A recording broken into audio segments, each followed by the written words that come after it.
Wah, siap. Sebelum memulai pelajaran kita pada pagi hari ini, dibaikkan kita berdoa. Berdoa menurut kepercayaan agama masing-masing. Berdoa dalam hati, mulai.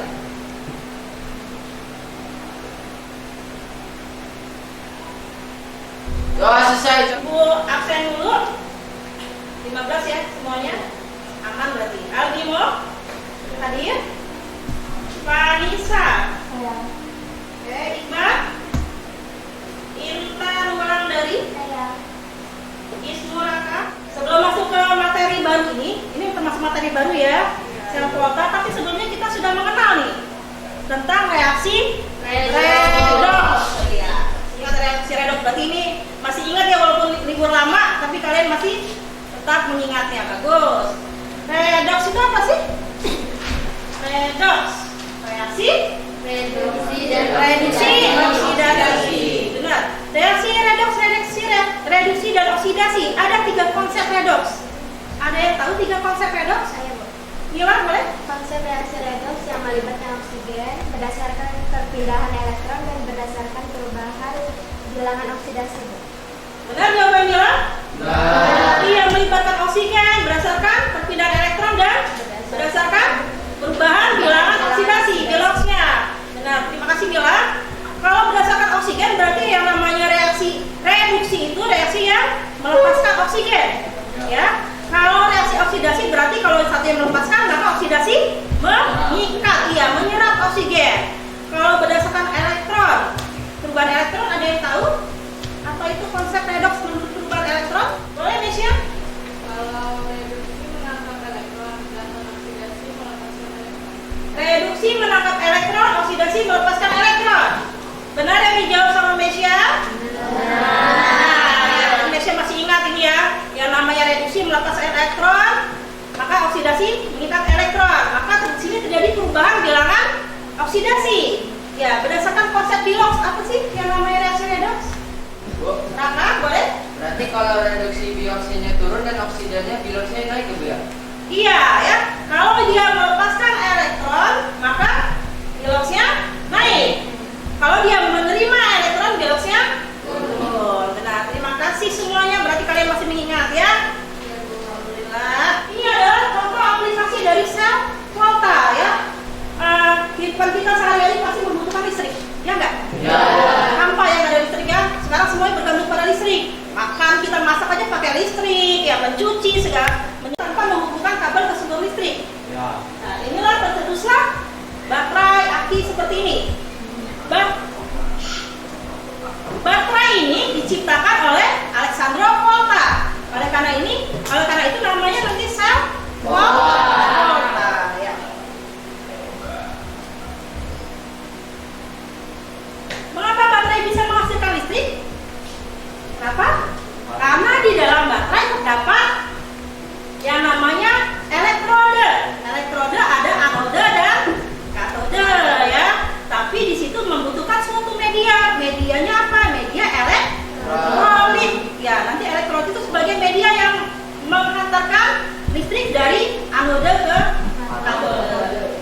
Inilah prinsip dari baterai yang akan kita pakai untuk nanti percobaan. Oke, kita masuk ke tujuan pembelajaran. Kita menggunakan model problem project based learning ya. Di sini project based learning ini kita akan melakukan suatu praktikum, suatu proyek. Kita menggunakan pendekatan STEM ya. STEM itu science, teknologi, engineering, dan matematik. Nah, ini tahapan pembelajaran kita. Nanti pertama, nanti Ibu akan memberikan suatu video. Kalian akan menyusun suatu pertanyaan. Kemudian ada yang sudah tahu desain proyeknya? Ibu bagi kelompok dulu ya. Kelompoknya, kelompok 1 Intan, Nesya, Moja, Salsa, Raka. Nah, kalau di kelompok 1 bahan ajarnya Ibu bagikan linknya ya. Ya, sudah di grup ya? Sudah ya? Bahan ajar sudah masuk di grup. Kalian buka link bahan ajarnya. Oke. Di sini Ibu ada video. Nanti dari video ini kalian amati. Nanti kalian tanyakan ya. Apa yang mau kalian tanyakan ya? Oke? Buka ya videonya ya. Alat dan bahan yang kita perlukan untuk membuat baterai buah yaitu 3 buah jeruk nipis, sebuah pisau, 3 buah paku sebagai katoda, 3 buah uang koin sebagai anodanya. Di sini ada penjepit buaya yang sudah dikaitkan dengan kabelnya. Dari video yang Ibu tadi ya, ada yang mau ditanyakan? Saya Bu. Boleh? Apa sih sel volta itu? Sel volta itu apa? Ini pertanyaan dari Mozart. Roza ya. Apa itu sel volta? Ada yang mau menanggapi pertanyaan dari Moza? Miranti menanggapi Moza? Sel volta adalah sel elektrokimia yang mengubah energi kimia menjadi listrik secara spontan. Sel volta itu adalah sel elektrokimia yang mengubah energi kimia menjadi listrik secara spontan. Berarti Miranti sudah baca ya? Ya, benar sekali. Yang namanya sel volta, ingat sel elektrokimia itu ada 2, sel volta dengan sel elektrolisis ya. Yang akan kita pelajari di sini adalah sel volta, di mana nanti energi kimia itu diubah menjadi energi listrik ya. Oke, benar sekali Miranti. Bukunya Ice Breaking. Di sini kalian fokus pada warna ya, bukan pada tulisannya ya. Oke? Enak duduk apa sambil berdiri? Tuh, tapi fokus ya. Sebutkan warnanya, bukan tulisannya. Masih apa lagi?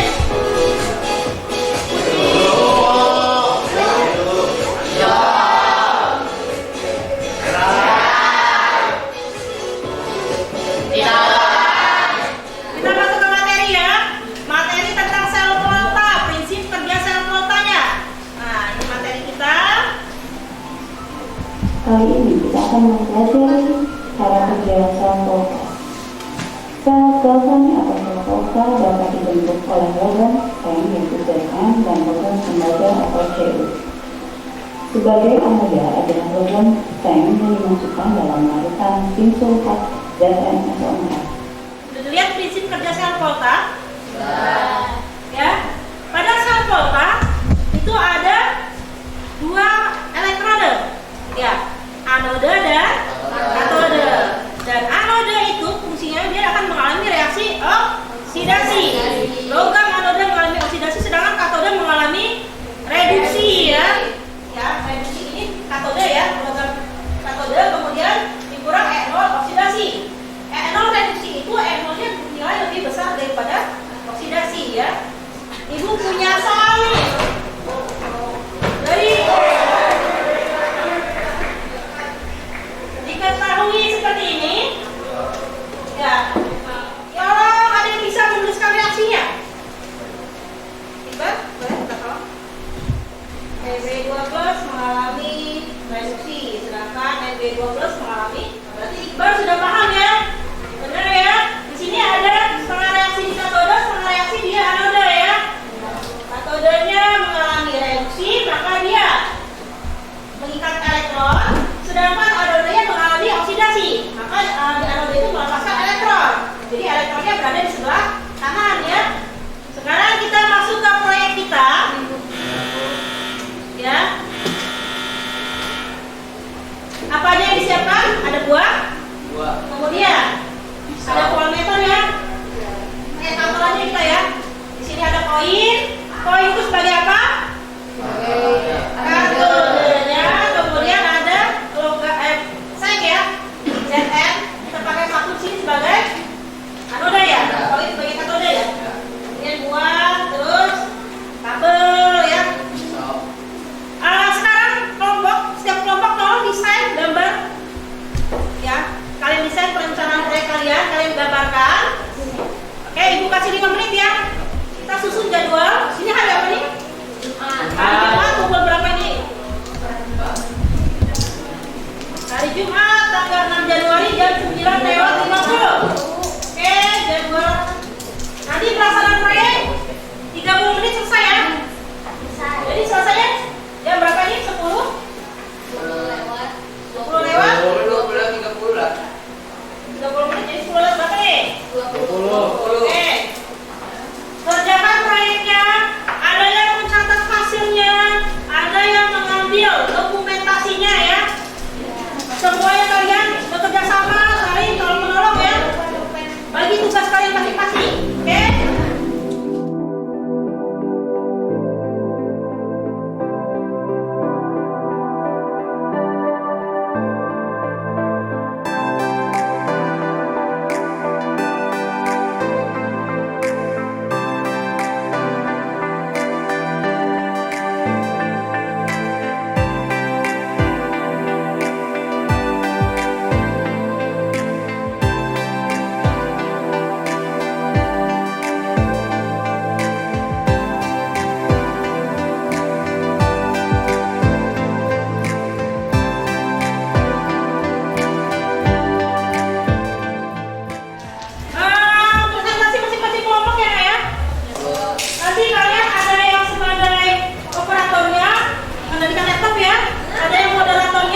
Ini Raka, Ya. Nesya, kemudian Salsa. Assalamualaikum warahmatullahi wabarakatuh. Waalaikumsalam warahmatullahi wabarakatuh. Kami kelompok 1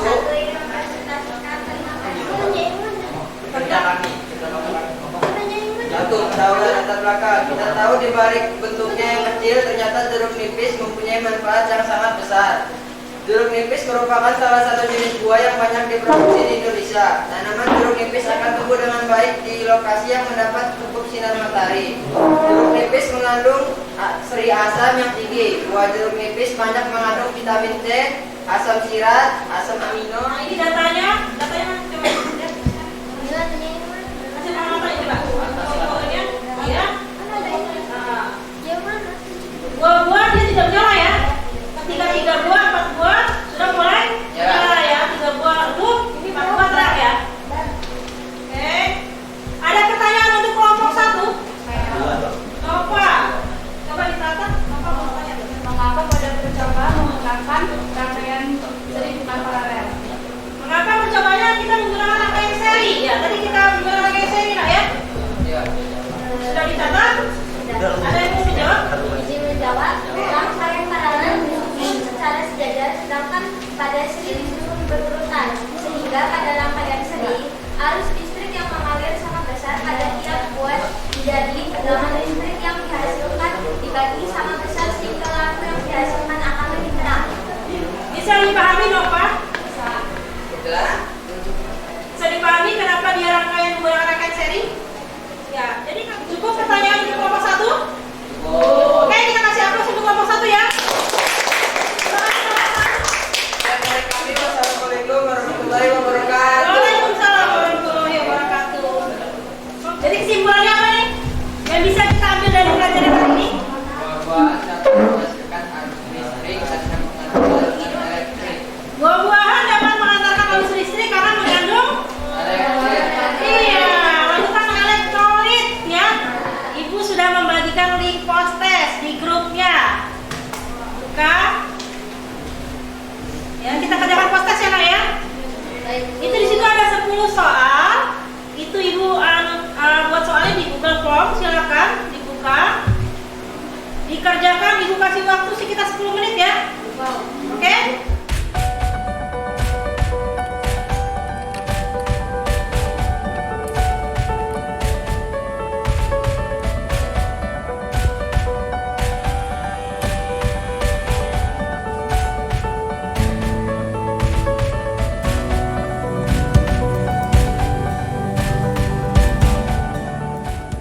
Kita tutup ya. Ya.